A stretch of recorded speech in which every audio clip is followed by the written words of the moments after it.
গত ২ দিন ধরে সারা দেশ জুড়ে আলোচনার কেন্দ্রবিন্দুতে রয়েছে সাংবাদিক আসাদুজ্জামান তুহিনকে কুপিয়ে হত্যার ঘটনা। ঘটনাস্থলের সিসিটিভি ফুটেজ ভাইরাল হওয়ার পর সবার মনে একই প্রশ্ন, এভাবে কি মানুষ মানুষকে হত্যা করতে পারে?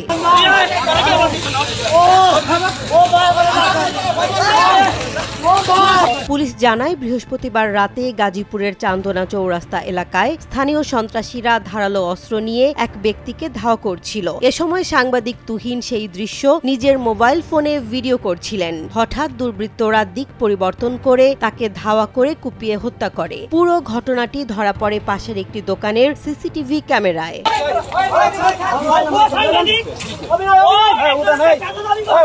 পুলিশ সূত্রে জানা গেছে, গাজীপুরের বাসন, ভোগড়া ও চান্দনা চৌরাস্তা এলাকায় একটি সংঘবদ্ধ ছিনতাইকারী চক্র সক্রিয় রয়েছে। সিসিটিভি ফুটেজে যাদের দেখা গেছে তারা সবাই ওই চক্রের সদস্য। তাদের বিরুদ্ধে বিভিন্ন থানায় একাধিক মামলা রয়েছে। ফুটেজে যে নারীকে দেখা গেছে তিনিও একই চক্রের সদস্য বলে ধারণা করছে পুলিশ। এই চক্রটি এলাকায় নানা ফাঁদ পেতে ছিনতাই করে থাকে। সবার মনে এখন প্রশ্ন, সাংবাদিক তুহিনের সেই মোবাইল ফোন কোথায়? যে ফোনে সন্ত্রাসীদের হামলার ভিডিও ধারণ হয়েছিল সেটি এখনো উদ্ধার হয়নি এবং বন্ধ রয়েছে। পুলিশ বলছে, মোবাইলটি উদ্ধার করা গেলে হত্যাকাণ্ডের সঙ্গে জড়িতদের চিহ্নিত করা অনেক সহজ হবে।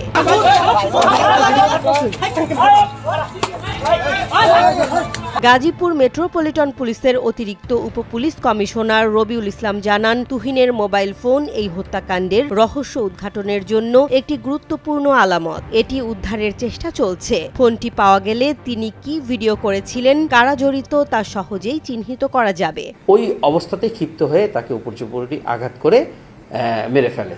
এদিকে সাংবাদিক তুহিন হত্যা মামলায় এখন পর্যন্ত 7 জনকে গ্রেফতার করেছে পুলিশ। শুক্রবার রাতে গাজীপুর মহানগর পুলিশের বিভিন্ন স্থানে অভিযান চালিয়ে গ্রেফতার করা হয় মোহাম্মদ মিজান ওরফে কেটু মিজান, তার স্ত্রী গোলাপী, মোহাম্মদ স্বাধীন, আলামিন ও সুমনকে। পরে আরও 2 জন ফয়সাল হাসান ও মোহাম্মদ শাহজালালকে গ্রেফতার করা হয়।